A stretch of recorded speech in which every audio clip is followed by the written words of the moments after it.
And we are live. Peace, peace. Greetings to you all. It's your brother Naheem, BKA Lord Abba, aka Mr. Just the Facts. Tonight we're going to be tackling a few subjects. We're going to start with the statements that Diddy made, basically the threat that he gave to Joe Biden. And in that, we're going to look at Joe Biden's political plan, right? What is Joe Biden's black agenda? And we're going to compare that to Joe Biden's Latino agenda. We're going to look at the language and show you all just how and why these people play us for a fool over and over again. I got my brother Ware L in the building, aka Dr. Logic. A couple of the other brothers should be coming on later, but we know we're just gonna get this thing going. Peace to everybody out there. Peace to everybody in the chat. I might as well start this thing by reading Diddy's statement. I'm gonna pull this from Complex real quick. All right, my brother Josh just entered the building. Shout out to my brother Josh. Peace, bro. Peace. I'm gonna start with Diddy's.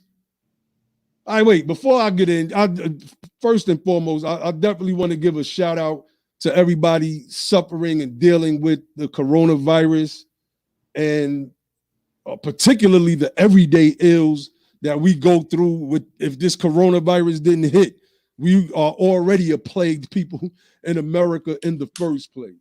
So I just want to start with that, man. Just giving a shout out to the people, and subscribe to the channel, hit the like button, share the video, let people know that we're having a political conversation, that we're changing the game, we're stepping up right now, and we're never going back to sleep after this.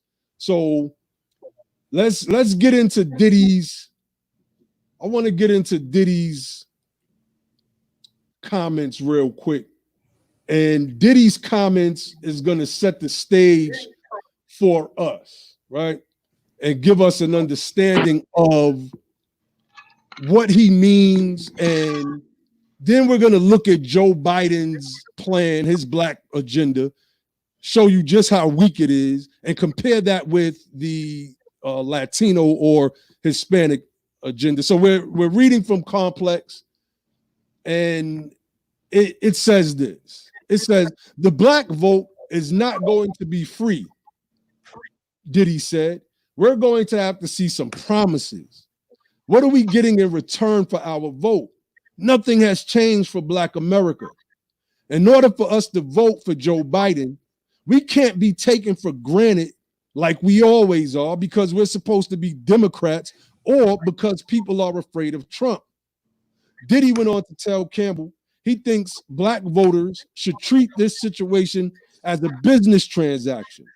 He believes that Joe Biden should make it explicitly clear that he's committed to changing the lives of African Americans before they give him their vote. It's business at this point, he continued. We can't trick politicians.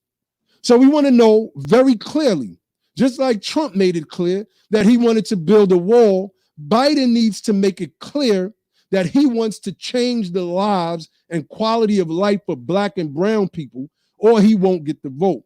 I will hold the vote hostage if I have to. Now, I have several issues with that language, right? But I'm going to say that it's a start. It's a start of an awakening. We know that I'm in Roscoe. Oh God, I got another TV on the brain. We know that ADOS has sparked the conversation, and we know that ADOS has a lot of people changing their talking points over the past year. So the first thing I wanted to point out in what Diddy said was where he said, we're going to have to see some promises. The problem with that is that we're always getting promises, right? Promises are nothing but but words that can either have substance behind them in the form of action or nothing behind them, and we get the term broken promises. We've always received that. I think Diddy needs to refine his language to say that we need results. We need results. There's a big difference there. And he says something critical when he said it's business at this point. We can't trick politicians. So we want to know very clearly, just like Trump made it clear that he wanted to build a wall, Biden needs to make it clear that he wants to change the lives and quality for the black and brown people, or he won't get the vote. I will hold the vote hostage if I have to. I just wanted to reiterate that. My thing is this, right?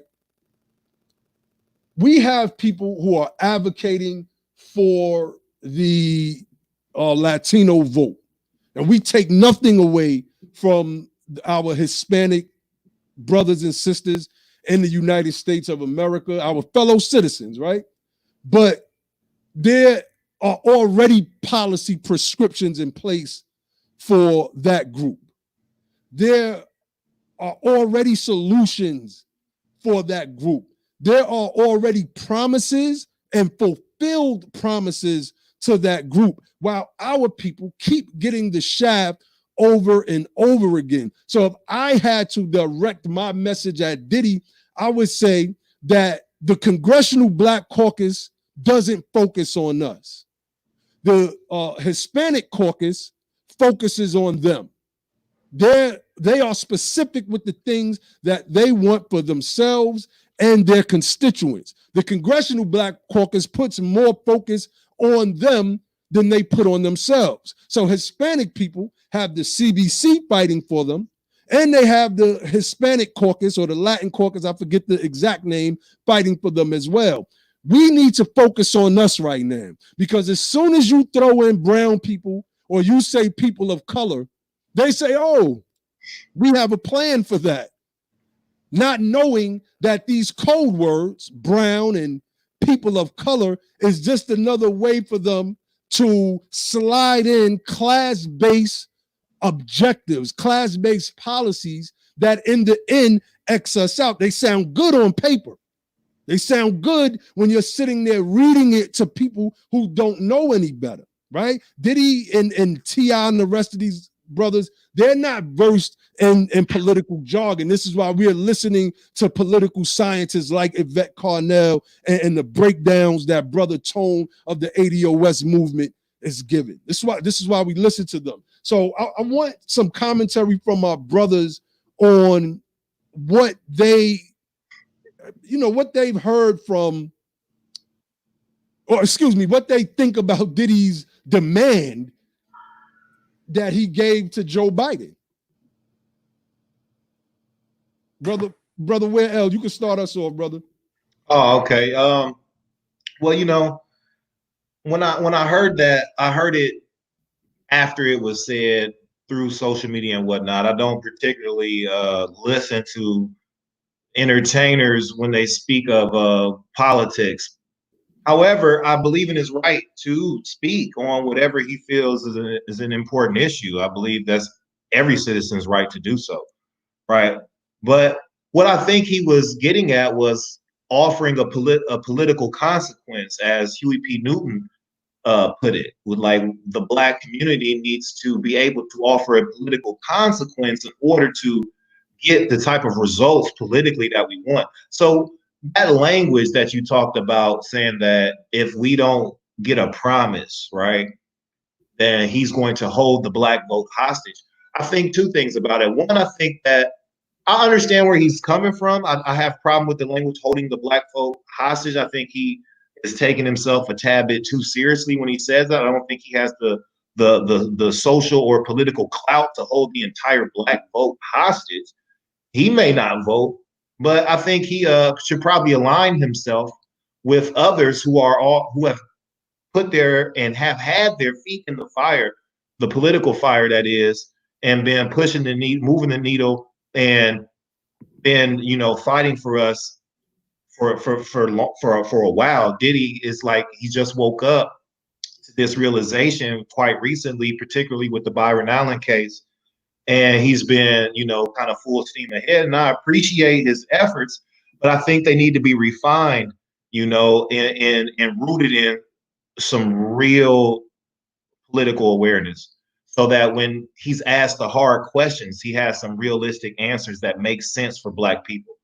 Uh, so again, I believe in his right to make these type of statements. I just think that they need to be rooted in something that has a little bit more education behind it, some more experience in that particular space. And then when you and understand that when you make a statement like I'm going to hold the Black folk hostage, that can't just be an empty threat.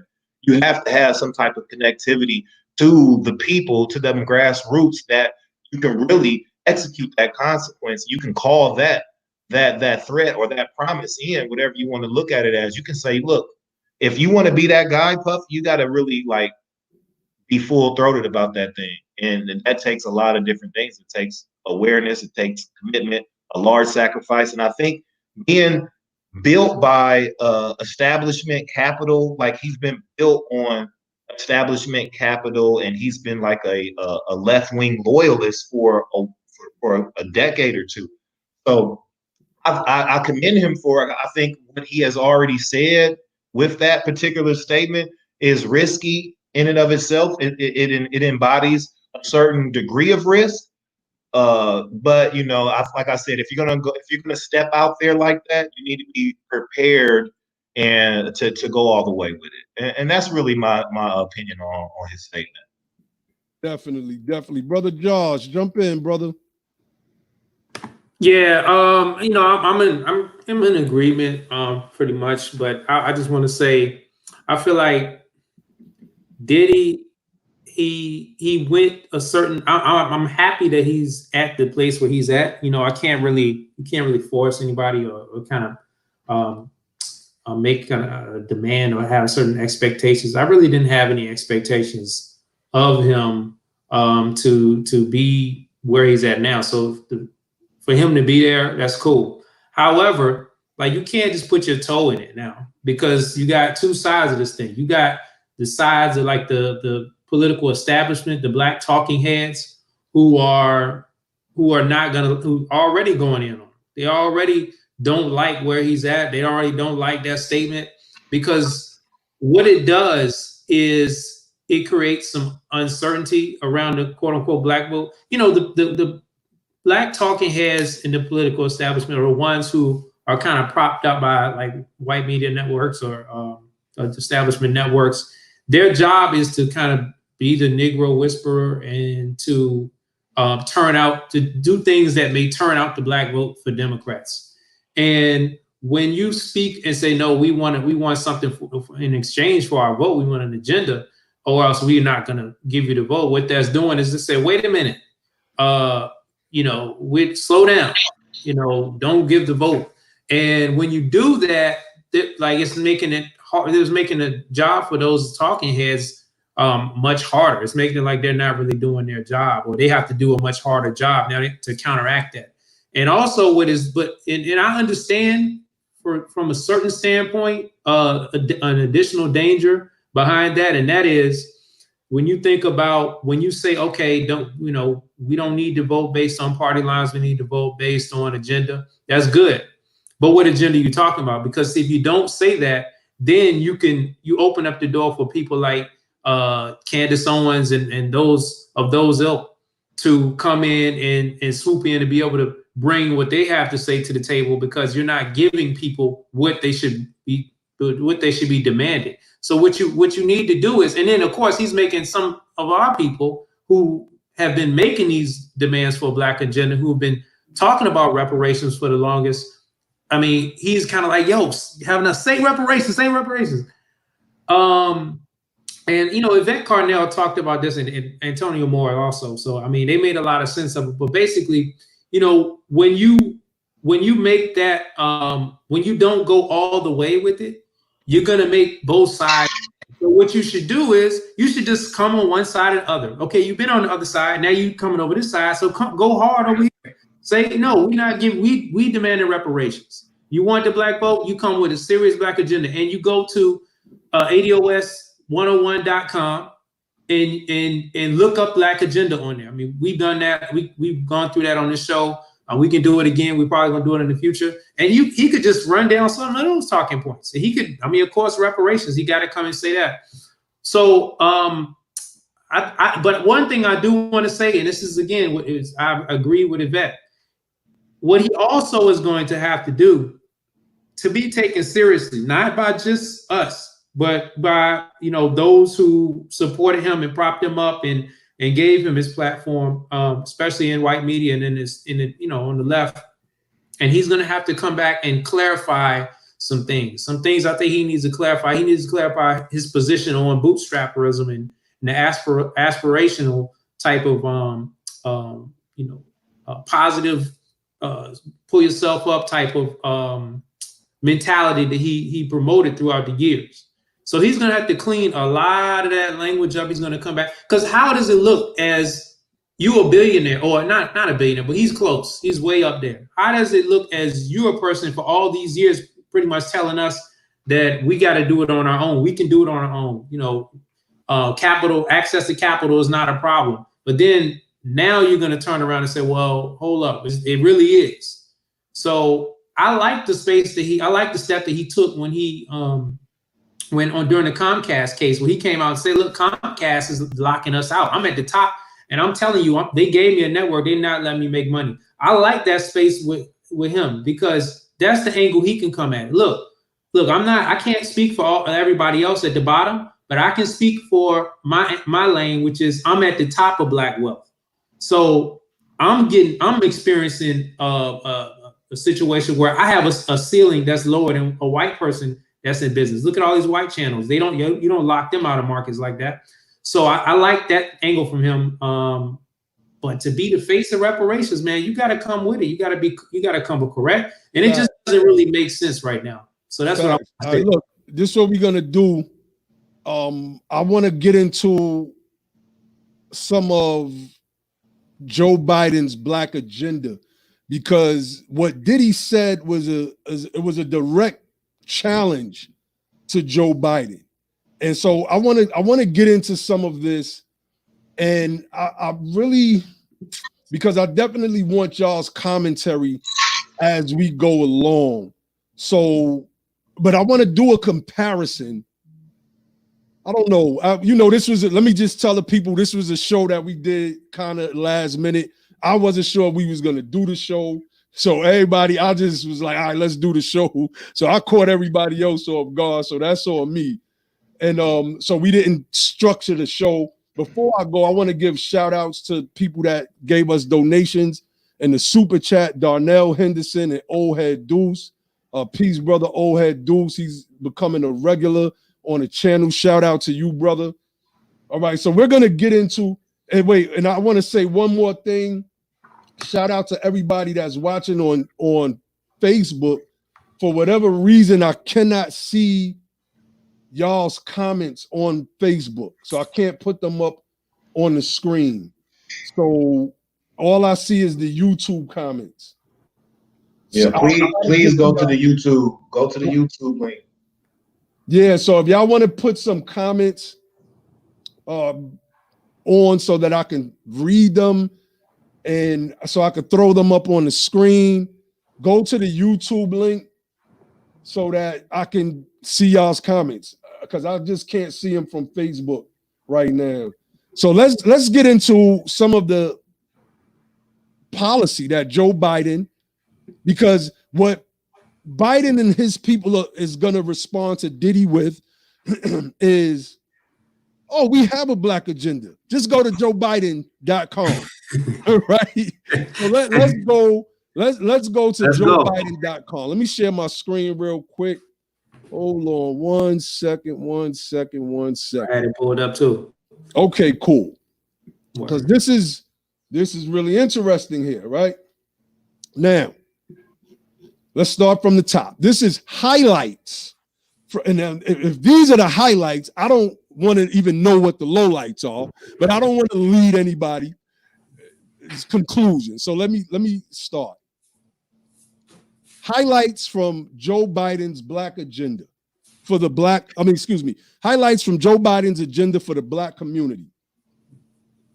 It reads, Vice President Joe Biden will make sure that people historically left out of the middle class, whether due to race, gender, sexual orientation, disability, or religion, have the chance to succeed. Let's stop right there because that language is very, very problematic. I want to switch to Joe Biden's agenda and the Latino community. Now let's read. It says Joe Biden believes that the story of America is one of ordinary people doing extraordinary things. The Latino community is a core part of the American story, and their contributions are evident in every part of society. Our nation's ability to draw hardworking, aspirational people from every culture, from every nation, is an indisputable strength. Our diversity is the source of America's constant renewal. The reason we've been able to remake ourselves over and over. Now, did you catch that, people? Let me go back. It's on the Black Agenda website. Let me go back. This is Joe Biden's website, joebiden.com. Notice how he leads with Latinos. But when it comes to us, it's Vice President Joe Biden will make sure that people historically left out of the middle class, not black people, people historically left out of the middle class, whether due to race, This is your black agenda? Sexual orientation, What does this have to do with your black agenda? Disability or religion have the chance to succeed. What is this? Because on the Latino agenda, it's very specific. The Latino community is a core part of the American story, and their contributions are evident in every part of our society. What about the fact that ADOS, America's descendants of slavery, those people that were enslaved by America and their subsequent progeny built this country? They're the reason why the United States of America is the richest, probably one of the wealthiest nations in the history of the world. So how is it that when it comes to the language for our people, it's all of this class stuff? Let me finish reading. It will be unflinching in confronting the systemic racism in our country that is built into our laws, our policies, and our institutions, and will take aggressive action to correct them, ripping out the inequities in housing, healthcare, education, the economy, our criminal system, and so many other areas, rooting out systemic racism and ensuring that everyone is treated with dignity and has equal opportunity is built into all of Joe's domestic policies. What? Again, people, this is how they trick us. This is how they fool us. And I want to bring my brothers in just briefly to touch on it because I kind of want to get through this. I don't want to belabor any of the points too much before we summarize it after we run through it. But I just need people to understand. There's a sister that does the show with Roland Martin. I got to call her out. I got to. Avis DeJoyner Weaver, I believe it's her name. She just recently blocked me on Facebook because at the end of the day, those people cannot contend with the arguments that we and her Biden, she's all in for Biden. Was that way while he was running against Bernie Sanders. I disagree with Sanders' stance on reparations, but I mean, come on, people. Come on, Biden, really? So she recently blocked me because those people that look like us, that's supposed to be us, that live these comfortable lives, they don't care about us politically. They just simply do not. And so it's easy to take somebody that's not supposed to know this political stuff in the way that we do. Again, shout out to ADOS. They refined our political knowledge. And go on these threads and school them. On every single thread, we school them and they block us. We're not being disrespectful at all. We're pointing out the obvious. Look at this. This is some class-based nonsense. It doesn't address us specifically at all. While on the Latino agenda, he's letting you know that these people are a core part of America. What happened to us being a core part of America? Why isn't that in the opening paragraph of your Black agenda? Wow. My brothers, please jump in. Brother Ware, what are your thoughts on that? Well, I got a lot of thoughts on that. All of it can't get into tonight.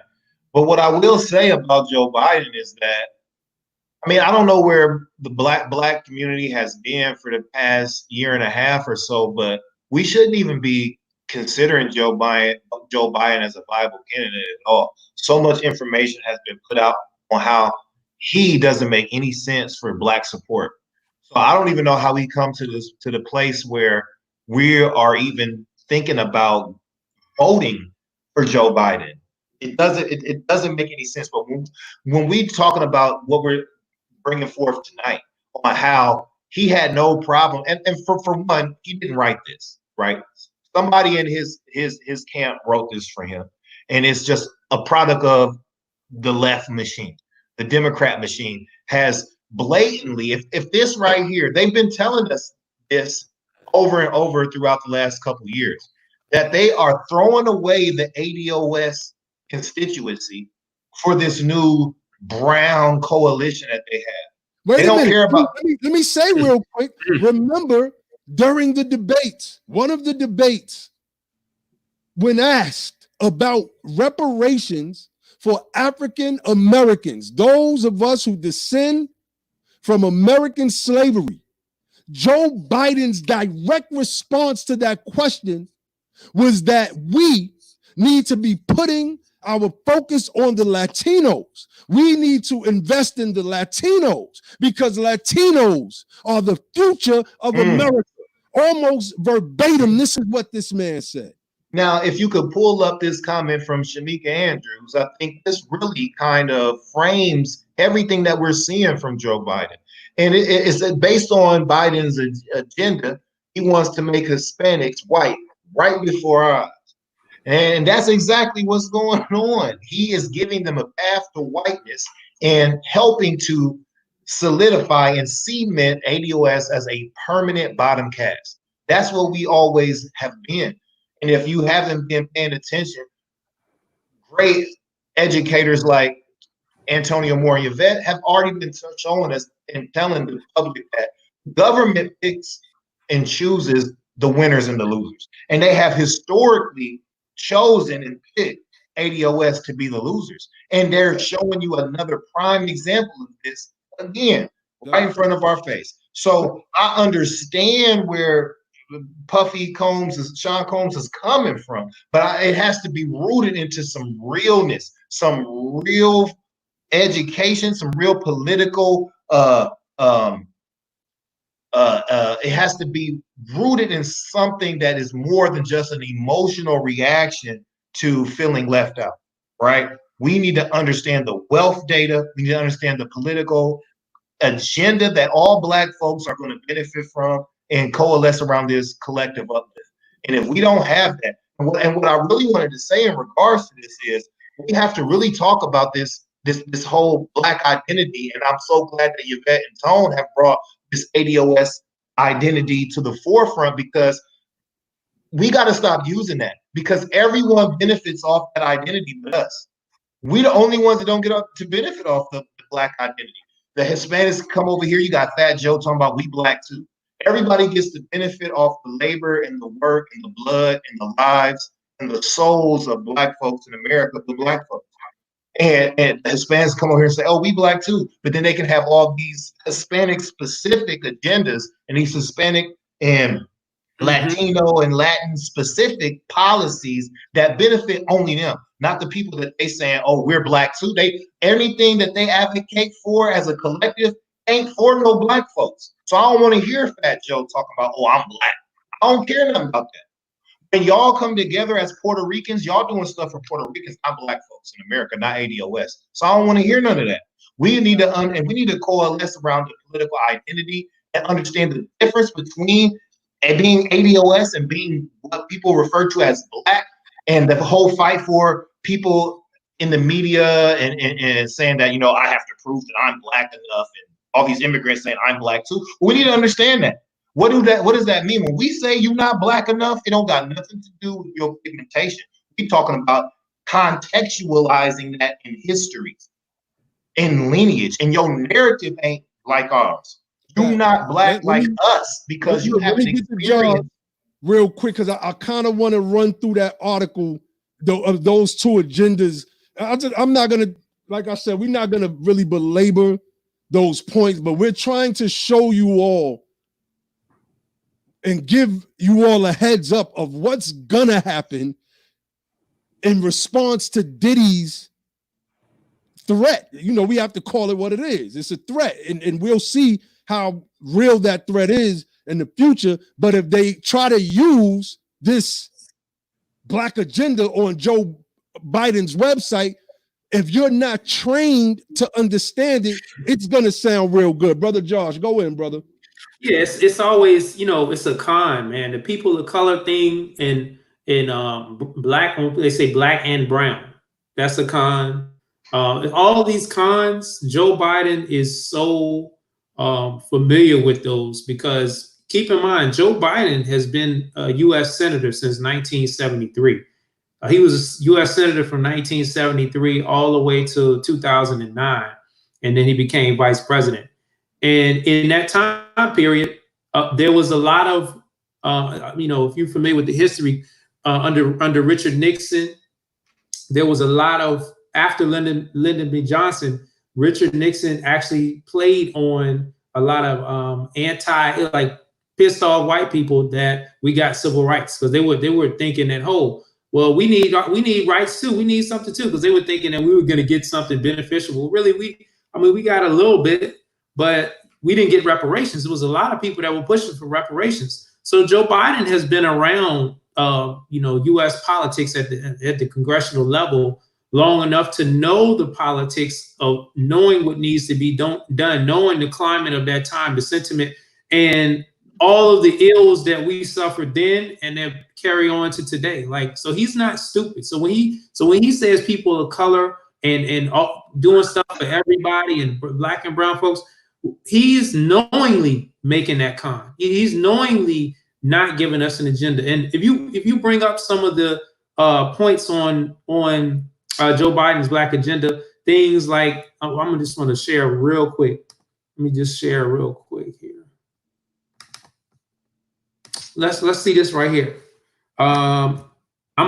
This is another point I'm going to come to later, creating wealth in the black community. When we talk about TI, I'm going to hit that. I don't want to talk about that right now. I really wanted to talk about stuff like when they talk about HBCUs, because you notice when they talk about HBCUs,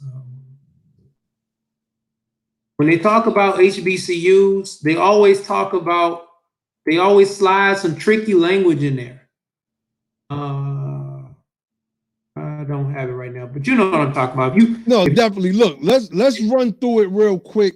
Okay, we'll definitely get to that because I think that tricky language is the reason why we just keep getting duped at least at the federal level every election cycle because we don't understand that form of politics, right? And like I said, I believe that what's going to happen is Joe Biden's so-called black agenda is going to be pushed out there, and people are going to see or think at least that for whatever reason this is what it is when it's not. So let's finish looking at this thing, right? Let me see. Because really, I was just trying to say it's two cons that we got to be aware of, and that's the class politics con, and that's the people of color con. Those two cons those are the ones designed to continue keeping us locked out while everybody else eats our food. Definitely. So let's go to the next point real quick. It says, create wealth in the black community. Through his policies, from education to housing, Joe will ensure that black families can build and sustain wealth for themselves and their communities. Home ownership is key to building wealth. He will ensure first-time home buyers are eligible to get $15,000 in federal down payment assistance. He will invest over $70 billion in HBCUs and other MSIs. I forgot what MSIs mean. Minority serving institutions. That's what I'm talking about. And on top of that, provide loan forgiveness that works for public servants. And Joe will double funding for the state small business credit initiative to $3 billion to assist small businesses, especially those owned by people of color. This is the con game, y'all. This is that people of color is the con game. This is how they say they're going to give us specificity, but they disguise it with this people of color thing. And it becomes, instead of something specific, it is something broad. And then everybody gets to dip their hand in that pot while we are excluded from the pot of the Latinos, right? So through his policies from education, how long has Joe Biden been a sitting senator in the United States of America? Why haven't we seen Biden, from a senator to the vice president of the United States of America, push for these policies? How is it that he couldn't get Barack Obama, y'all's favorite president of all time, whom did everything for everybody else economically, wealth-wise, except us? The record speaks for itself. How is it that he couldn't get these same policies that he had on his website pushed specifically for us? And the key word in this paragraph is the very last phrase, people of color. So let's go to Joe Biden's first opening of what, I mean, his opening remarks on the Latinos is so long, it's much longer than can we just address, you said a lot already. No doubt. We'll address I'm saying, like, because we need to really unpack what you just said. All right, go ahead, some serious things, man. And I think what we need to really understand, because you asked some very important questions, and I need the audience to really think about those things that you just asked them. How did we get here with Joe Biden? And what Brother Josh was talking about is, like, how do we get duped by these cons? And my answer to that is because of a lack of state politics. How can you expect to have a specific federal or national Black agenda when there's no regional Black agenda? You don't have a Black agenda in the state of Illinois. How can you have one in Washington, D.C.? You don't have one in California or Michigan or Louisiana or Georgia or Alabama. How can you have one in Washington, D.C.? If you don't have representation to help continue to keep that Black agenda represented from state senators, how a federal senator or a United States senator going to represent your agenda? How does the Black agenda get to Washington is what I'm asking. It gets to Washington from developing it and creating it in your backyard. So when you don't support or contribute or engage yourself into local and state political action, you get left out in Capitol Hill. We don't have no Black or ADOS governors at all right now. So that should be a state of emergency right there. None of the 50 states, you don't have not one Black governor. Now go and look into your general assemblies and see who's representing you there. So when we really talk about how do we keep and how do we get to a position where Joe Biden can be a senator for all these years, and he can be a vice president for all these years, and then he can be now the Democratic hopeful for the next president without really having a specific Black agenda? Because specificity starts at the state level.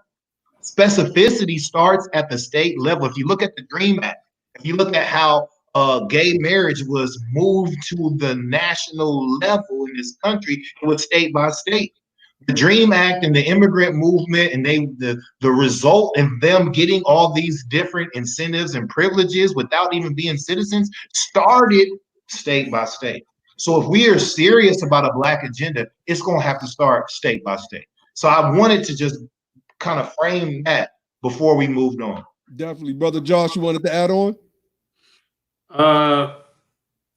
Nah, I mean, it's pretty much we said what needs to be said on that. All right. So what I want to do is I want to go now to what he says on the Latino agenda, because this is really interesting. This is really, really interesting, right? Now he says this. All right, hold on. Let's get to the Latino agenda. It says Biden has worked with and supported the Latino community for decades, standing shoulder to shoulder with President Obama to pass the landmark Affordable Care Act, strengthening workers' rights and defeating the National Rifle Association, yada, yada, yada. We don't need to read that. Let me see. Okay. Further, during the Obama years, the high school dropout rates among Latinos was reduced by more than half. The administration's economic recovery programs helped to slash Latino unemployment to 5.9% in 2016, down from a nearly 13% peak in 2009. Now, during this time, between 2008 and 2016, quote unquote, black wealth is starting to decline. It's starting to make its decline starting in 2010.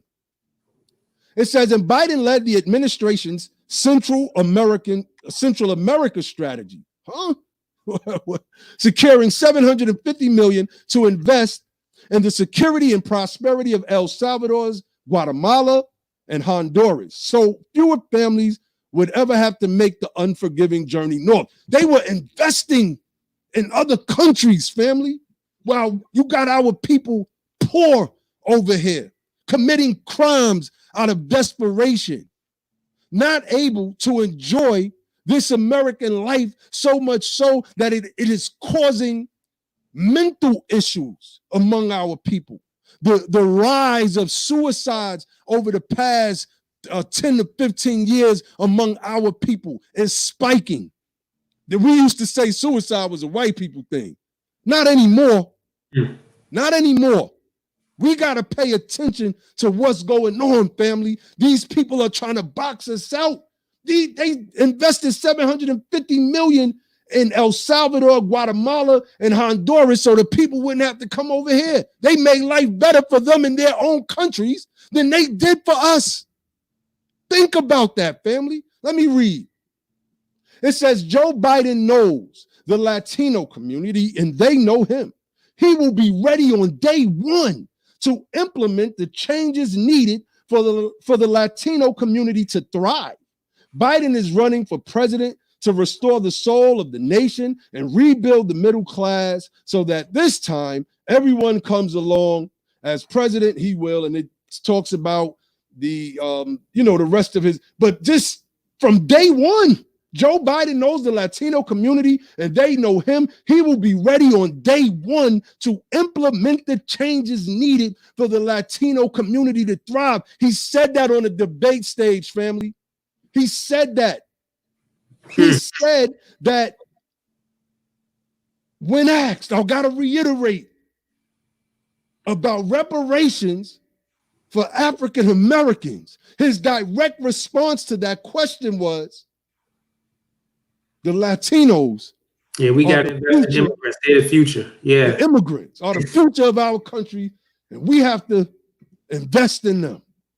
Are you serious? This was his answer to helping close the wealth gap. These people don't care about us. This is why this show is necessary. This is why the ADOS movement in and of itself is necessary. And this show, for those of you who came in late, is centered around Diddy's remarks about holding the black vote hostage in this upcoming election if Joe Biden doesn't make specific promises. We have to change that language, Brother Diddy, to demands. We demand this. We demand that. We are no longer looking for promises. Politics is an exchange, not a gift. We're no longer going to give our votes. And Diddy, he says this in so many words, but the brother needs a little bit more education in this field. He's not listening to the same people that we're listening to. So please, Brother Josh, share your thoughts on what I just read. I mean, we don't have a day one. I've read Joe Biden's whole black agenda, and I don't remember, and I could be off, but I don't remember seeing a day one on the black agenda. But on the Latino agenda, day one, Joe Biden is going to be ready to help them. What are your thoughts on that, brother? Well, it's interesting because the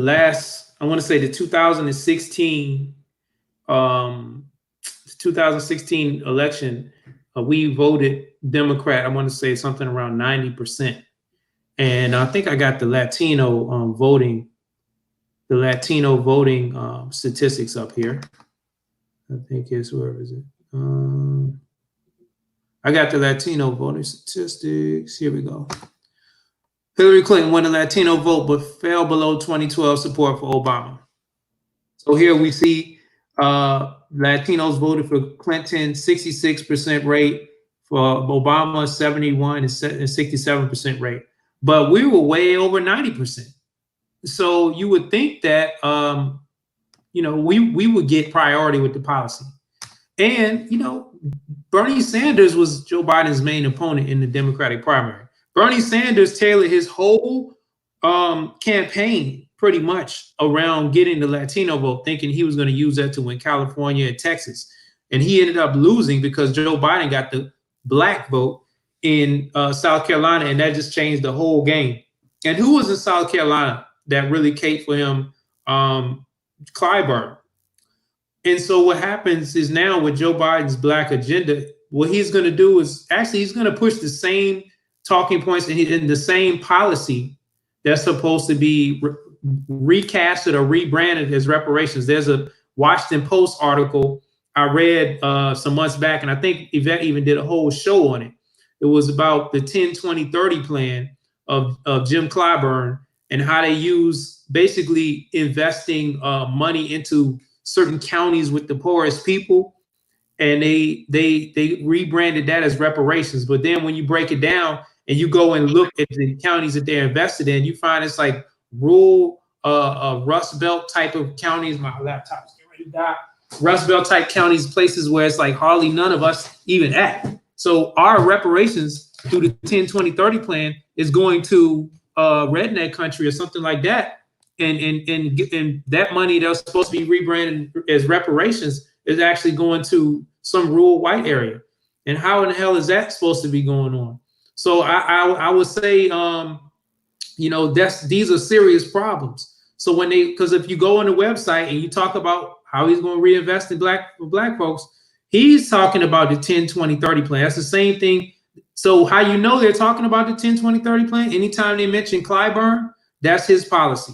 And that's already go to their Washington Post article, go to Yvette's YouTube video talking about breaking all of that down, how we get cut out of that. Like they invested $300-something thousand and bought some new school buses and some new ventilators or something like that for hospital. And they saying that's reparations. But that's for everybody. That's what if you just so happen to live there, you get it. How is that? That's not specific, and that's not closing the racial wealth gap. Again, the black agenda set around reparations needs to be about fixing our specific disparities, and it needs to be about attacking that racial wealth gap, because that is the center. That's front and center of all the disparities we face today.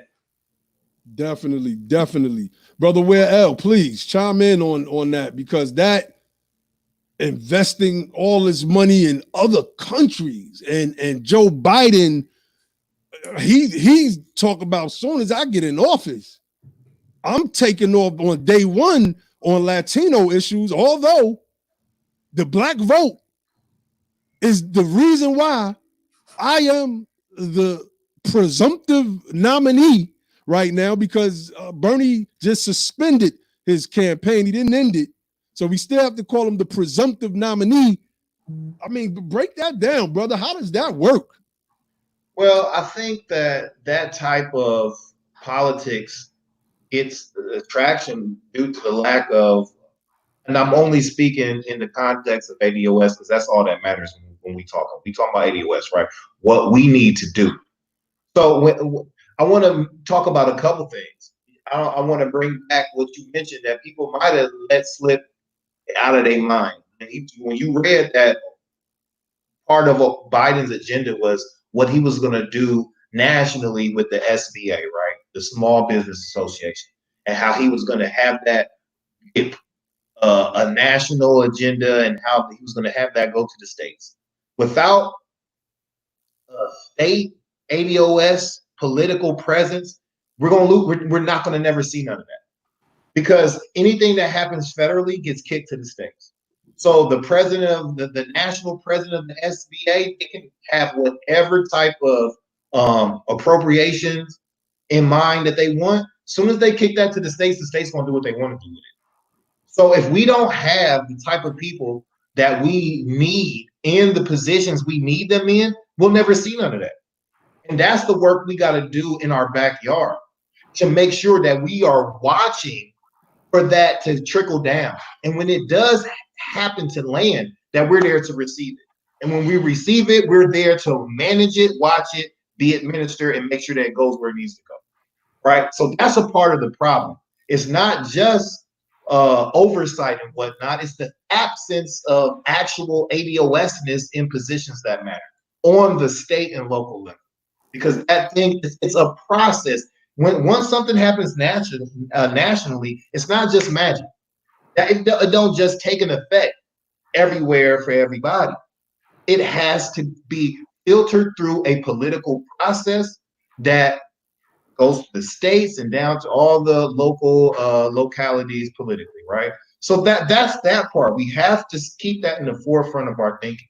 And then when we talk about, when they use these political words like poverty and at risk and things of that nature, you got to ask yourself this question as a citizen: how did we become impoverished? That is a very important part. When we talk about one of the two main talking points is poverty and unemployment, right? How did unemployment become an issue for Black people, right? How did unemployment become an issue for America? Because we're always talking about it.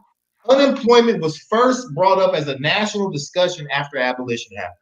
And you have 4 million people, 4 million newly infused people into the political and economic system called the United States of America.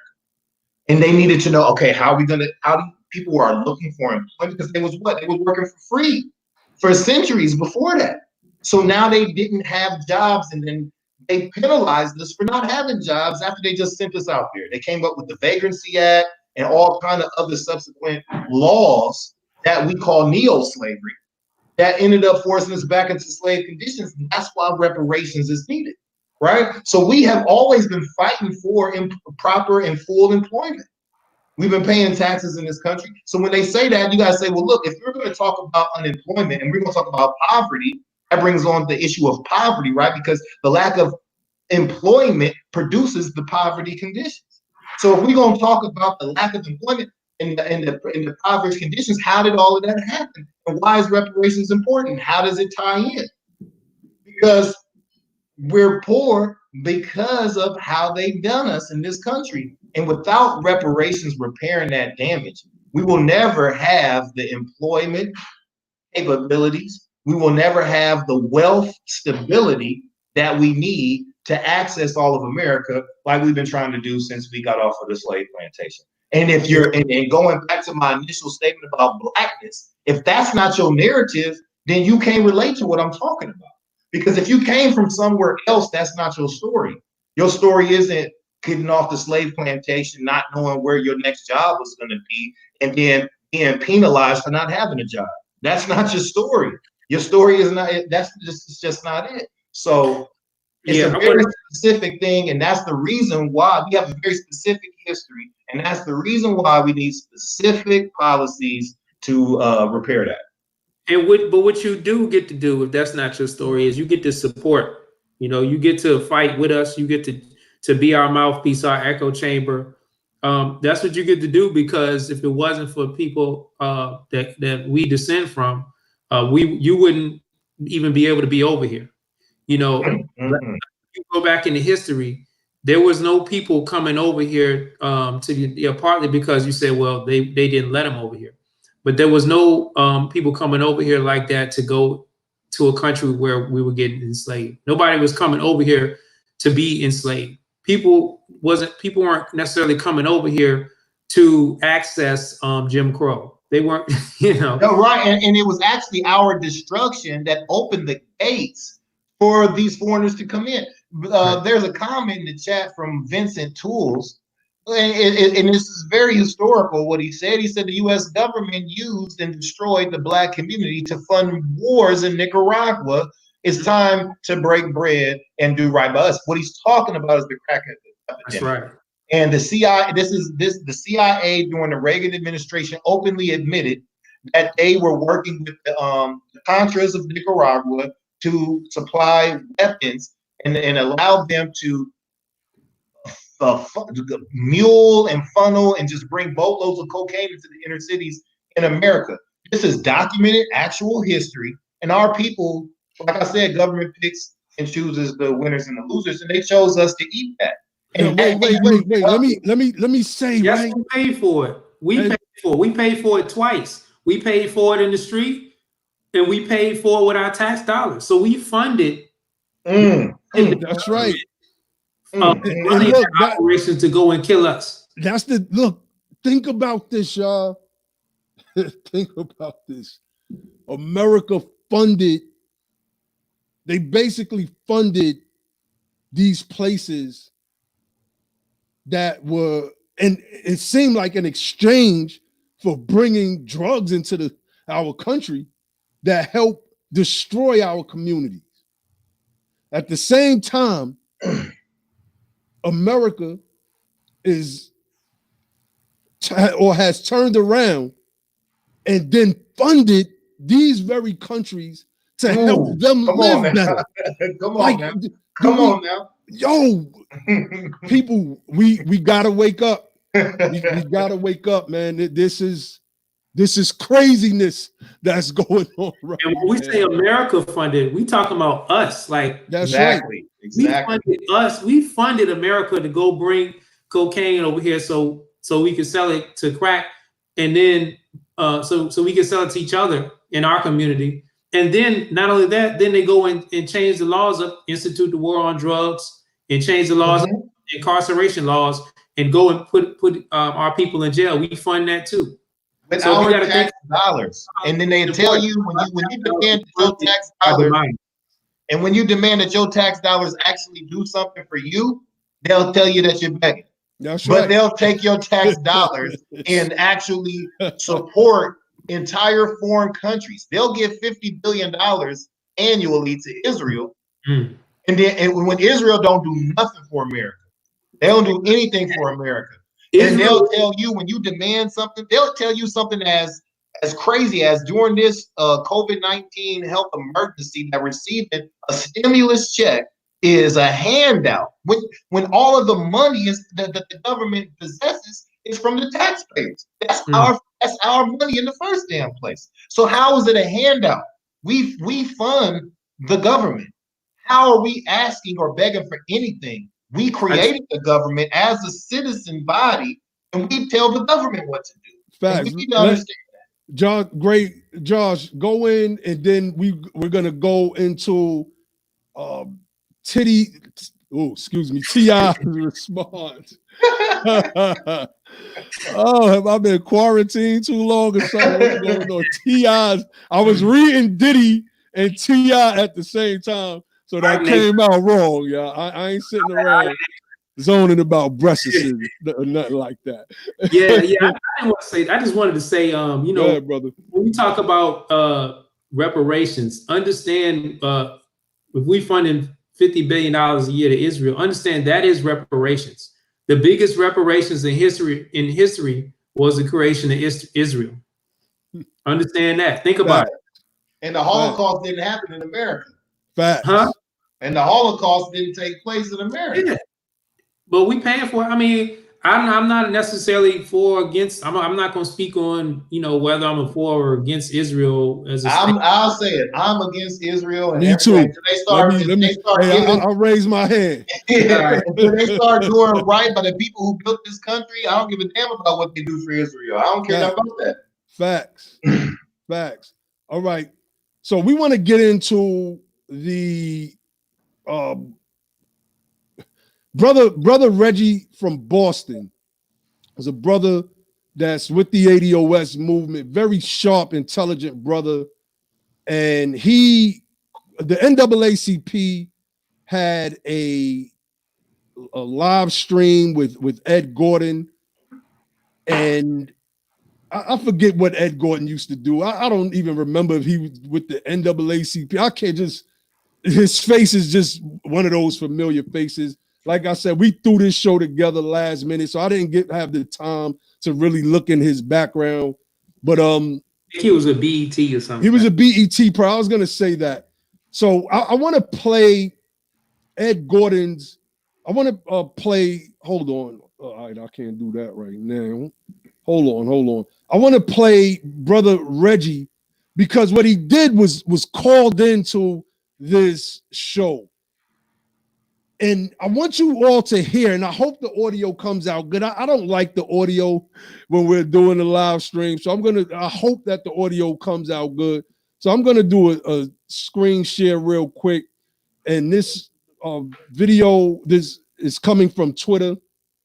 So let's see if we can hear this conversation that's going on. Listen to what Brother Reggie says. And if y'all can't hear it good, let us know in the chat so we can reiterate. You gotta take it off mute. Oh, yeah, that's right. Hold on. She said add audio. That's right. Share screen. We still working this thing out, people. I went back and watched, I think the first show we did, and I said Obama appointed, who was it? Ruth Bader Ginsburg. So you know my mind was all over the place trying to get this thing right. So that happens. You got to kind of get into the flow of it. All right, so here we go. Let's play this thing. Hopefully it comes through. Let me unmute it, and here we go. Yes, go ahead. Can y'all hear me? Yeah, Reggie. All right. Okay. But here's my question. Up until Brother Mark started to talk about specific policy demands, I found myself frustrated because a lot of what I've been hearing in this conversation and other conversations has been a lot of platitudes, a lot of self-help, a lot of pat yourself on the back. But what my question is like, what are the specific policy demands? And in that question, I kind of disagree with Brother Mark that, like, let's take this offline. We should state openly what are the specific policy demands, especially as Black men, as we suffer disproportionately incarceration, homelessness, joblessness. What are the specific demands, such as reparations, such as targeted infrastructure to places where they're led in our water and in our homes, specific jobs package tailored specifically to us.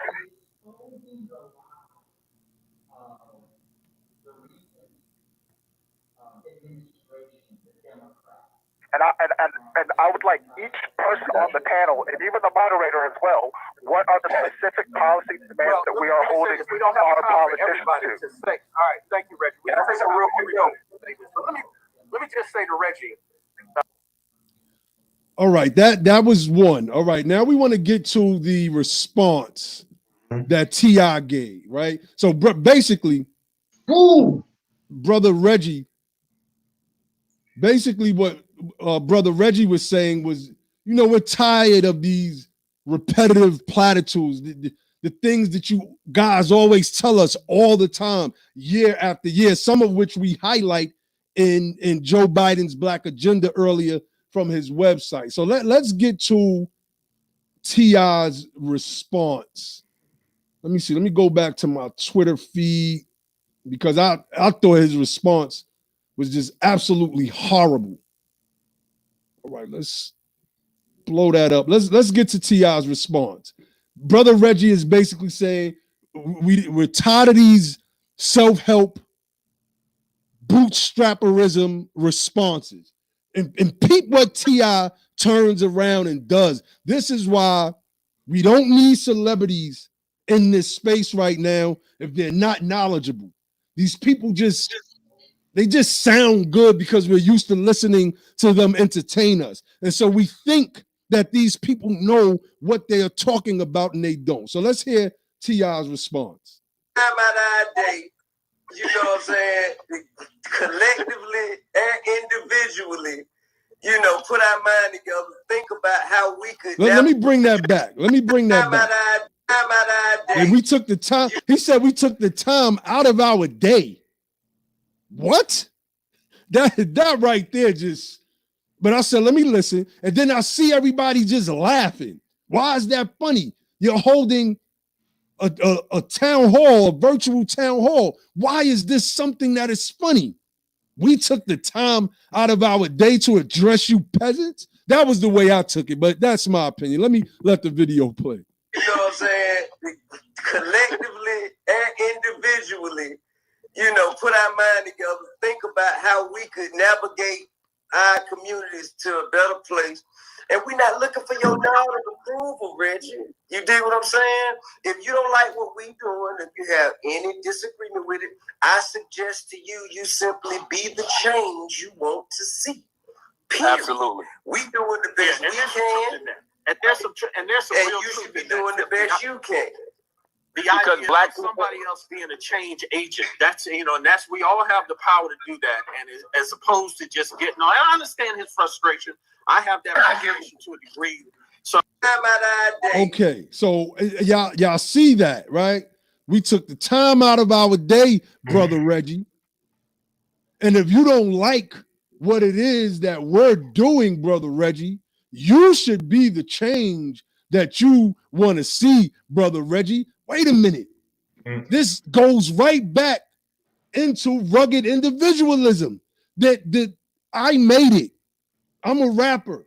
I'm worth what is T.I. worth? Like 50 million? I made it. You need to make it, brother. They're taking that same braggadocious psychology that they put in their rap lyrics. I'm paid and you're broke, and applying that in a political space where this thing is supposed to be about us collectively. How is Brother Reggie supposed to just be the change that he wants to see when Brother Reggie didn't call in speaking about Brother Reggie? Brother Reggie called in speaking about us as a collective. This is why people like T.I. should not be speaking on behalf of our people without a political education, and because they refuse to listen to people like Tone and Yvette because of their own fragile egos, scared to be critiqued. These people don't want to be critiqued at all. They want to be right. That's why when he started saying what he was saying, all the rest of these people on the panel started laughing because this is their mindset. Now the brother Mark tried to come and kind of clean it up because he understood where Reggie was coming from, and he understood that T.I.'s response wasn't necessarily the right response. So I want my brothers to chime in on that because that was crazy to me. You want to go first? Yeah, go ahead, brother. Where? Hey, let me say this, right? It is absolutely. I'm baffled by that. You cannot, as a celebrity or whatever, even us three on this particular broadcast tonight, we can't present ourselves this way. And then when questions are asked and we don't have the answers to them, we can't respond with, yo, you need to be what you want, yo. You dig what I'm saying? Like that type of goofy response is clown stuff.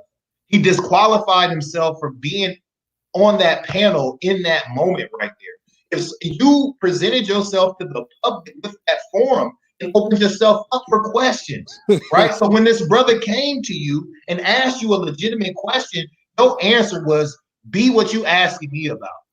That's some goofy stuff. I don't know what that was. And T.I. needs to be silenced from political or activism or anything like that. If he would have talked to me like that, we would have had to have some man on man stuff going on after that. Stop playing with me. Don't bring yourself to the public to a public forum and then get offended or basically like try to downplay, or where I'm from, we call it treat somebody because they asked something that you didn't have no answer to. You could have just simply said, in all honesty, listen, brother, I don't know. I don't know how we do that, but that's why we here to try to build together, have that conversation to come up with what the agenda and what the strategy should be. That's what his response should have been, because he didn't know. If somebody asks you about policy and you can't really engage that question, simply be a man or a woman and say, I don't know, but let's work together to come up with that. That's the responsible thing to do. That's the all of that. Like, I don't know what I don't know how other people do when they're doing their thing, but that was absolutely wrong on every single level. And T.I. is absolutely, on code is right. T.I. is absolutely disqualified with that statement. Right. That was outrageous. That was outrageous, man. Facts. Brother John, definitely give your portion on that. And then I want to go to, after you give your portion on that, I want to get into the armed militias taking over the certain state buildings. I really want Where L to go on that, because he gave an excellent breakdown earlier in our little private conversation. Yeah, I mean, T.I. doesn't have a refined understanding of politics. He's pretty much knee-jerk and pretty much just understands the basic liberal talking points, the quote-unquote black liberal talking points, and he parrots them. And that's just easy work. And you could see at the Revolt conference that he didn't have a nuanced understanding to understand it's not about just towing the party lines. It's actually understanding what we need and speaking for that. And that's why you notice how, like, he was on one side and Candace Owens was on the other side, and Killer Mike came in. It was like, nah, y'all both messed up because y'all just trying to be like on different sides. Understand, like, we don't need to be binary. We need to have a nuanced understanding. That's what T.I. lacks. And that's why he fits in with that group that they got out there on that panel, because all of them pretty much rely on, like I said, being the Negro whisperer and being the group that can turn out the black vote or can communicate the Democrat establishment propaganda to get the black vote to turn out at a higher number. But what I wanted to just say, speaking to T.I., I know he probably not watching our program, but you know, I thought it was gonna go a different way for you, man. I listened to your album, that Us or Else joint. I was like, all right, this joint go hard. And then that's when the EP came out. Then when the album came out, like on that album, I'm gonna just bring it up, man. We talking about something, and not just since we talking about it, I'm just gonna bring it up. This is Us or Else, right? And this was the album that came out where he was actually speaking on some issues. Y'all probably remember that song called War Zone. He was talking about all this kind of stuff. It was right before when Trump came out. He even had a song called 40 Acres. That song went hard. It had Killer Mike on it. But then he got a song called Lazy, saying, I know why you broke, because you niggas is lazy. What, yo, when I heard that, I was like, oh, he don't get it. Like this, he don't get it. This is the full album. The EP came out and only had a few songs, including the reparations song. But I'm like, all right, this dude, he just doesn't get it. And because, and also keep in mind, this is the same dude that met with Tim Scott. Did he meet with? I think he met with Trump too, but I know he met with Tim Scott. And Tim Scott was a congressman out of South Carolina who was championing opportunity zones. I think he's the one who was the big mouthpiece and face behind the opportunity zones that Trump implemented through his tax cuts. And I want to, for people that don't understand, anytime when you hear a politician talking about quote unquote black capitalism or anything, how black capitalism, understand what they're saying is exploitation. They're not black capitalism. That's a lie, because let me give you the history on that. black capitalism came to be under Richard Nixon. Richard Nixon, instead of giving economic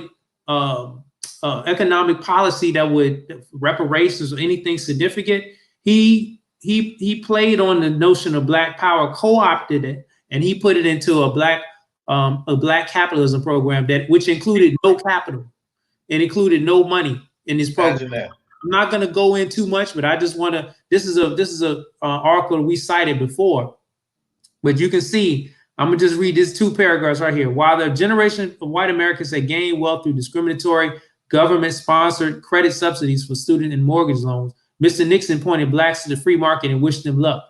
Black capitalism was so politically appealing. Every administration since Mr. Nixon's has adopted it in some form. Black capitalism morphed into Ronald Reagan's enterprise zone policy, Bill Clinton's new market tax credits, and Barack Obama's promise zones. But President Trump has doubled down. He promised that opportunity zones will provide massive incentives that will draw investment into neglected and underserved communities. Instead of meaningful reforms, the ghetto will get entrepreneurs. And she goes in and talk about subprime and all this kind of stuff. And I'm gonna end it there. But I just want to say this is the same dude that been pushing like programs that are just today's iteration of Richard Nixon's kind to allow white capital to be predatory in our community, and he doesn't know any different. So you can't expect that this guy to be any type of leader or having understanding in our space. You're on mute, bro.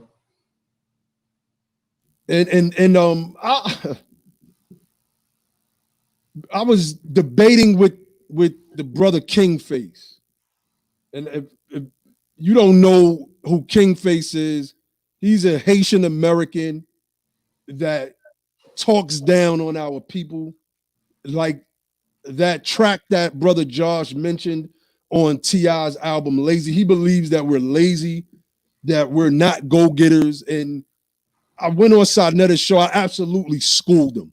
I mean, I just schooled him. I'm going to take that clip and put it up soon. And one of the things that he talked about was this money that Trump invested in black communities. And I just kept saying these opportunity zones. I was in the chat saying that I think I forgot to bring that up when I actually got on the panel. But when you research these opportunity zones, it wasn't just T.I. that went. I believe it was also Charlemagne that went. Correct me if I'm wrong. It was a couple. Yeah, that's a fact. It was T.I. and Charlemagne. That's a fact. These opportunity zones are nothing more than tax windfalls for wealthy investors. They're basically slush funds. Just go around the neighborhoods from the time Trump has been elected and see where this tax money, basically this tax money has gone. This money that has been allocated for what's called opportunity zones. And you'll see that it has done nothing to renovate or add any type of economic value to our communities. Absolutely nothing. So this idea that Trump has invested, I think it was 100 and something billion or million, I can't remember the number, into black folks, please, that don't fly in the face of those of us who know what time it is. We're going to call you out and we're going to expose you. And that's a part of what this show is for. So I want to get into the last leg of shout out to Sister Kenya Doll, who donated in a super chat. This is obviously somebody I know. I don't know who it is specifically yet, but it says, Lord Ab, I remember back in the 90s, you had us fighting against the police. Your spirit and energy has always been for your people, peace and love. And that's a fact. There was a van that anybody from New York City knows about the dollar vans. Cuomo just mentioned the dollar vans when he talked about transportation in New York City. And that the city was trying to crack down because the dollar vans was getting that money. They were coming, they was right there. The buses in New York City coming every 22 minutes or something like that. And the dollar vans is coming back to back, getting people to where they needed to go. So there was this racist cop named Rivera, Spanish guy. Hear this, people. This guy was literally taking these van men, the van drivers who were mainly Jamaican. Most of them were here, or some of them were here illegally, and they was getting money. So he was giving them these ultimatums. And y'all got to hear what the ultimatums were. He was taking them on back streets, handcuffing them, bent over, pulling down their pants and raping them. And I was one of the people that was out there. So when them bottles and stuff got to flying, that was on my command. And this is something that I never really talk about. So like, I got people that remember this stuff, that know what time it is. I've been on the front line of several protests out in Far Rockaway, Queens, New York. Several, and I was just always ready for that smoke. I ain't just want to be holding signs and chanting. I wanted to get a shot or two in. So honors to the sister Kenya Dahl for your donations. Hit me up on Facebook if you have my Facebook page so I can know exactly who you are. And I want to get into the last leg of our segment. And I want my brother Where L to come in and talk about shout out to my father. He gave it, he's in the chat on Facebook. You can't see it on the live screen. I don't know why I can't see the Facebook comments on my live stream. I usually see the Facebook and the YouTube comments, but my father is in the building, Forever God Wallace. He says, peace to my son and to the brothers on this panel. And peace, Forever God. That's my man. I follow him on Facebook. Definitely. And brother Where L, I want you to go in on this because you said something earlier that was really, really dope. And in response to these armed militiamen storming the state's capital, I want you to go in on that, brother. Okay, so what I have two things to really say about that, and for one, I'm talking about particularly the one I read an article today. I think that was either Kentucky. I forget which state that actually was that made me say what I said. But what I read in the article is they were storming the General Assembly chambers, basically the state reps and the state senators, where they come to make policy and work, and they were disrupting the General Assembly, right? And so state senators and state reps were like actually wearing like bulletproof vests and stuff while they were actually in committee and in session. And I'm like, yo, this makes no sense at all. First and foremost, what I said about that was this type of political action, if that's what you even want to call it, I call it an emotional reaction to being basically just, I ain't even gonna go to what I really want to say. But what they were doing was it just didn't make political sense. If it was a political protest to the reaction of being sheltered in, that was not on the behalf of the General Assembly. That was not a legislative act. So the fact that they're there with weapons, and I'm gonna speak to that in a second because I don't understand the armed portion of it. If you're there doing that type of protest and that type of demonstration, first and foremost, you're in the wrong place because the people that you're disrupting aren't the reason why you're sheltered in, and they're not the cause of your protest, right? So why are you disrupting and you're in the Senate gallery and the representative galleries disrupting their work when the legislators aren't the ones who has you sheltered in? It was the governor's executive order that shut the state down. So why aren't you at the governor's mansion and bothering him? Or at the governor's office, which is also in the state capital? I think it was Michigan. It was Michigan. I think this last one was Michigan, if I'm not mistaken. Okay. And why are you not at the governor's mansion or at the governor's office outside of the governor's gallery bothering him?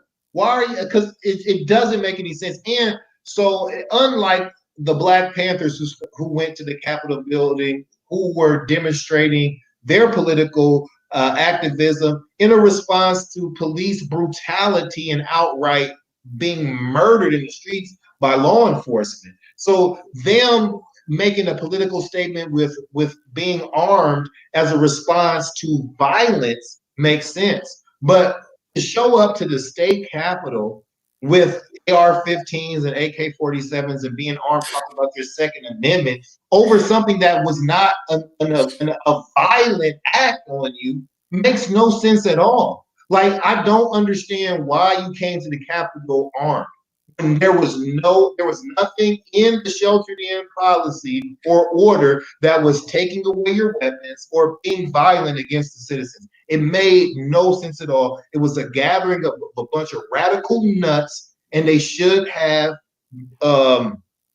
they basically should have been arrested, so I don't really understand that at all. And it made no sense. It was complete nonsense that we saw in all these states all these state gatherings that we seen protesting that they were armed. It was nonsense. All of the states shutting down was by the executive order of governors of those states. None of the states that have been shut down were shut down by acts of legislation. None of the states that were shut down were because of the General Assembly shutting the states down. It was all governors. All of the protests have been at the state capitol in any random place for any random reason. It made no sense. It wasn't organized. It had no political purpose. It just was some food. I think I was studying the 10th Amendment earlier because a lot of what we see, to me, coming from these militiamen, and I'm gonna let you respond to that as well, Josh. Give your measure on that. It's just, to me, it's just a debacle. Like brother Dr. Logic said, it makes no sense. On Cole said, white supremacists throwing a tantrum, which is exactly what it is. But I was studying the 10th Amendment earlier, and the 10th Amendment basically says that the rights not given to the states by the Constitution. Matter of fact, let me just pull it up real quick, so I'm not guessing what it says, but it's a real interesting amendment. It says the powers not delegated to the United States by the Constitution, nor prohibited by it to the states, are reserved to the states respectively or to the people. You see, there's a lot to unpack in the 10th Amendment. That sentence, the 10th Amendment is a sentence. I mean, you could write 10 pages on that one sentence alone. But one of the things that a lot of people fail to see is how the Second Amendment ties into the 10th Amendment. And the way courts have viewed the 10th Amendment, they basically said, well, it's one of those I forget the exact term. It's like a self-explanatory statement. There's a term that the court has used, the Supreme Court specifically. And it makes you ask the question, what happens if that's one of us, right? And brother Dr. Logic, he brings up the Black Panthers and them going to these state capitals armed. And it alarmed America so much so that guns were banned in several states. They made it very tough for us after the Black Panthers, right?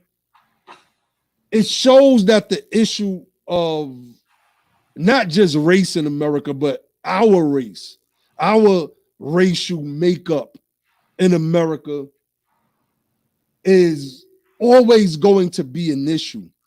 And my opinion of what these armed militiamen are doing is that they're sending a loud and clear message. These are Trump folk. Trump pardoned the Navy guy this dude was just a savage. He was over in Iraq just slaughtering people, not just Iraq. I think Afghanistan, he was slaughtering them. He was dishonorably discharged from the military. And Trump pardoned this guy. These are dog whistle signals that say lead the revolution. And I believe that we get in the way of that revolution because they don't like us. This whole thing stems back to slavery. These militia groups that we see today are Confederate flag wavers. They're rebels. I'm watching a Netflix series right now called Designated Survivor. And I don't want to give the show away to anybody who would watch it, but I am going to say this. If you're familiar with the Designated Survivor, it's the person that Congress chooses from each house just in case something happens at the Capitol building and everybody doesn't make it. And that's what this particular show is geared around. And there's a designated survivor and there's this plot, but this plot is based on the very things that I'm talking about. There are people that want this country to be an all-white country. This is what the alt-right is. In the alt-right, we make no concessions to blacks. I don't care if they're politically on our side. In my opinion, the alt-right doesn't care about Candace Owens. I listen to their philosophy. I listen to their debates. They don't believe we've contributed anything to civilization. Roland Martin cooked. What was that guy? Was it Richard Spencer? I believe his name is. Roland Martin destroyed that dude with the historical facts. Destroyed him. No fan of Roland Martin's at all, but you know, I give props where props are due. So, Brother John, and I just wanted to add that real quick because I think we need to start looking a little bit deeper into that ideology again. But before I go to Brother Josh, I say that we have to become the altered destiny, the alt-dest, because what we're witnessing in those moments are acts of what they call manifest destiny, which extends just beyond Western expansionism from colonial America once they're formed as the United States. It is American exceptionalism, which creates the crusader states that says we will determine who will be democratic in the world today. We will strip other countries of their political efficacy on the world stage. We will control and dominate their money by becoming the leader of currency around the world, etc., etc. So that is their manifest destiny. It is a quote unquote white supremacy net that really captures the whole world. And it is our time as ADOS, America's descendant of slavery, and then those who get on code in the diaspora, not to be against us, but to be allies with us to alter that destiny. We must become the alt-dest. So, Brother Josh, take us out, and then we're going to go a final statement from Brother Ware L, and then I'll close us out. Yeah, no doubt. I mean, I looked at the armed protests as, I mean, I look at it from the optics standpoint. From the optics, I don't know if it's almost on purpose to try to send a message to show that, you know, hey, these groups are out here, and if things get too crazy, just understand that they strapped up, and they, you know, don't try to come mess with their neighborhood or thinking you about to do something to the city because they're gonna be catching bodies. Like I think part of that is it may be a prelude to try to counteract something that may happen in the future, because this thing is going to get ugly, man. We talked about we didn't talk about it on the show, but we talked about it, you know, amongst each other, how the meat shortage, that's no joke, man. That meat shortage, these meat factories, if they shut down, they could lose like, I think it was like 80% of the meat production or something like that. And that's catastrophic to a country that's built on people eating meat and looking at meat as the foundation of their food supply.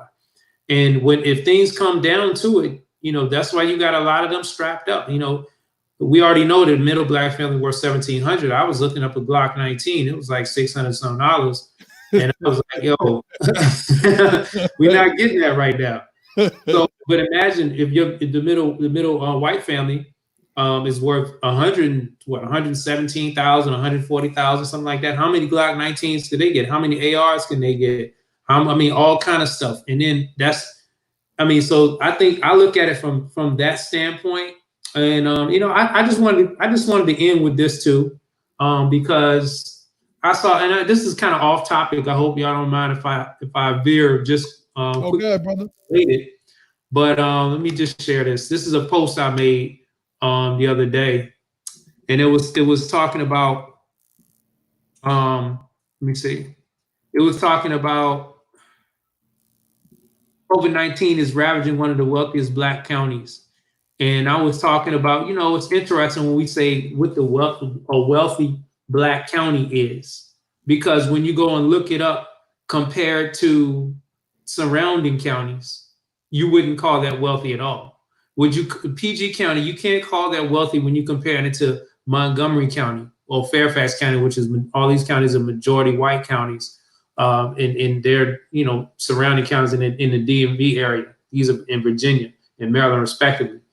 And so I put this information out there, which when we break it down by median wealth per adult. Now, this is not the number that we quote often, which is $1,700. This is a different report by Credit Suisse, and this is doing it the median wealth per adult, and it also includes depreciating assets up in there. And this report came out and said the median wealth per adult for Black folks is $4,995, right? And if you go and look on the list, I don't have the list in front of me. If you go look, I just selected these countries, but if you take that, that's down like way down on the list. Like that would be like 100 and something ranked country. We have the same, slightly less than Peru. I think Peru was like 5,000 per adult. So what we're saying is the middle Black adult has a net worth of a middle Peruvian in Peru, or middle Brazilian in Brazil, or Colombian. So we're talking about half as much as a Mexican, half as much as an El Salvadorian or Costa Rica, and 4 times less than a Chinese person in China. But we're American.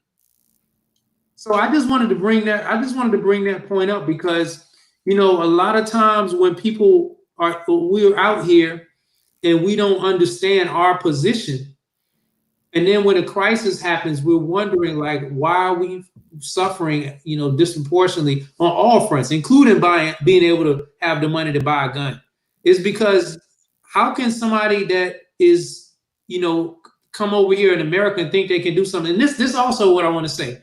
A lot of times people think, well, these immigrants can come over this country and do well. Okay, yeah, because they come in. You already showed you that list. If they're coming over here from Brazil, the middle family from Brazil has a higher net worth than the middle family from ADOS family, Black family. The middle family from El Salvador has double, and the middle family from Mexico has double. But remember, these are places that America invested all that money in. Crazy. Man, it's crazy, bro. Back to you, though. Definitely. Brother Ware L, give us a little closing statement, and then I'm going to take us up out of here.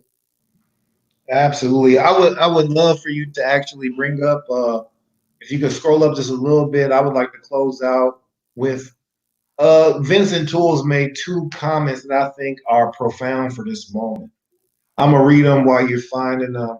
He says that the U.S. government has been telling Black people to pull ourselves up by the bootstraps for nearly a century, ignoring the fact that they wouldn't allow us to wear boots.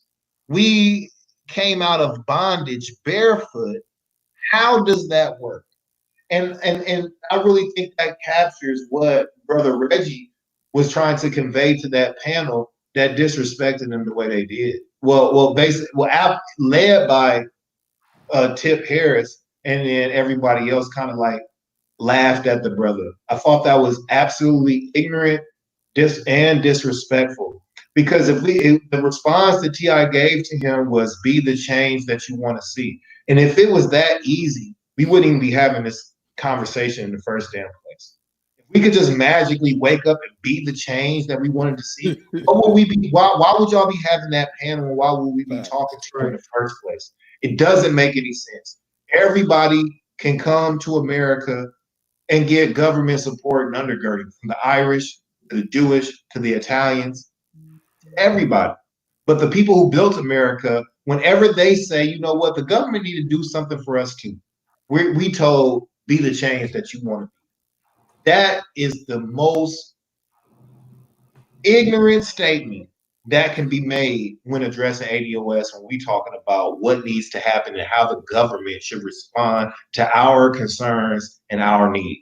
We've already talked lightly at that about how the government took our money and built up foreign countries with it. They took our tax dollars and built up foreign countries with that money. So when we demand the government represent us in a way that actually means economic security and support, we get called beggars and say, you know what, you don't even need to do that. You just need to pull yourself up while you're on bootstraps. Damn that fact that you don't have no boots in the first place, or that your ancestors didn't even get no boots. Forget that. Pull yourself up on by the bootstraps. So that's one thing. And I will also want to end with this, and I think it's also is the combination of the other problem that is responsible for that TI response, and it's the lack of education. And we need to promote education in our Black ADOS men. I commend the sisters. In the last few years, they have been doing their thing as far as education is concerned. But if we want political change, and we want for criminal justice reform and things of that nature, we have to have the fight to occupy the positions that administer that change. We can't have real criminal justice reform unless we can be qualified to be attorney general and state's attorney and chief justices and things of that nature. We cannot advocate from the outside. That time is over. We have to become, and that's what T.I. was trying to, in order to do what T.I. is talking about, we're going to need a lot of transformative policies that make it possible to obtain the things necessary to be qualified to administer that change. And we could do 10 shows on that alone. So I just want to close out with saying we need to continue to follow the guidance of those qualified to lead us in the direction that we're trying to go. And we do ourselves a disservice by even giving these people our time and energy and attention, because they're not qualified. They're best suited to making and creating a soundtrack for our movement. That's why we even know who T.I. is and who Puffy and all them is for music. If y'all want to aid and assist this thing, make a soundtrack for civil rights. I don't want to hear nothing else from you. And with that, I'm out. That is hilarious. Make a soundtrack for civil rights if y'all want to help. Other than that, be quiet. Y'all know what y'all talk about. Brother Vincent Tools, I don't know if y'all follow T.I. on social media. He's always doing a word of the day. So the brother commented, T.I.'s word of the day is individual. And that was his run-of-the-mill phrase of the week. Ain't that something, right? Like Martin Luther King Jr. said, rugged individualism is not going to work for us. If you don't know what rugged individualism means, Google it real quick, or when we get off of this live, which would be in about a minute or so. So you could understand exactly what's going on here, right? This thing is crazy. Action was white. Huh? They go read when affirmative action was white and see. That's basically. Like this thing is crazy that we started with Diddy's basically saying he's going to hijack the black vote if Biden doesn't give us the promises that we're looking for. I think Diddy meant to say the results that we're looking for. We don't need any more promises. We need results. But the crazy thing is, when we read Joe Biden's policy prescriptions for our people, they were empty. He basically talked about what he was going to do for everybody else. When it came to mentioning something specific for us, it was always people of color. Always. And these are the code words that we have to start looking out for, people. If they don't, y'all know we Moors, but we understand that our people use this term black. We are not those dogmatic Moors that you see. We are very, very different, in fact. We're not trying to toot our own horn. We just understand things at I'm going to say, a higher level. And we're not going to do the dogmatisms that many of the Moors do. So we know what is meant when it is said that we need a black agenda. And my brother, Where L. Dr. Logic was right earlier when he said we got to redefine that. And for us Moorish Americans, we're going to say Moors, right? That's how we're going to define our people here. But everybody's not going to be on that path. But with all that said, we know what's meant by black people, specifically America's descendants of the institution of slavery, ADOS. And these people don't have anything for us. Nothing. Like I said earlier, Biden had the chance to push those very things on his platform when he was vice president for 8 years, and they didn't do anything. We're just going to get more of the same. So if Diddy is going to occupy this space, and who knows if he'll ever see this, I'm going to put his name in the tags and all that, just in case. He needs to get educated in this space. And regardless of the fact that he was criticized by Yvette and Tone, and rightfully so, he needs to be, because he's speaking on things that he doesn't know about.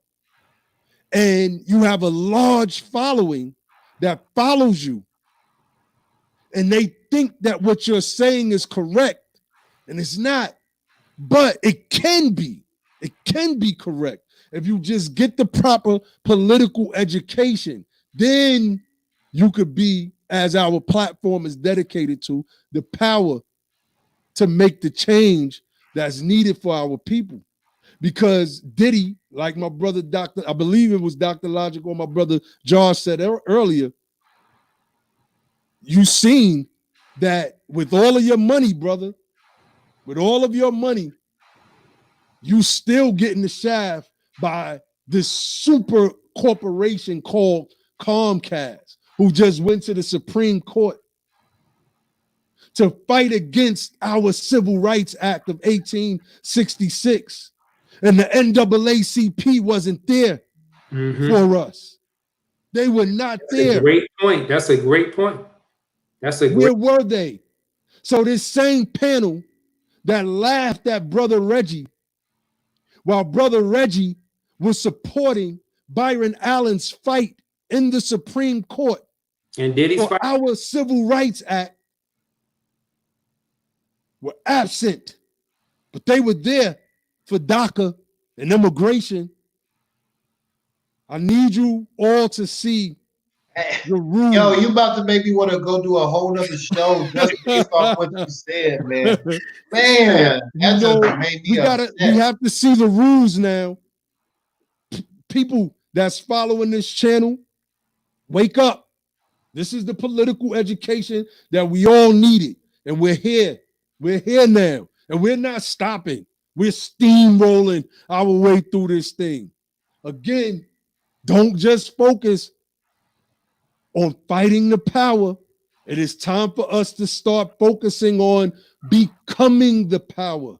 And once we become the power, then and only then will we have the power to make a change. And with that, I say peace. And I say like and subscribe. Definitely. Peace to the family. Peace.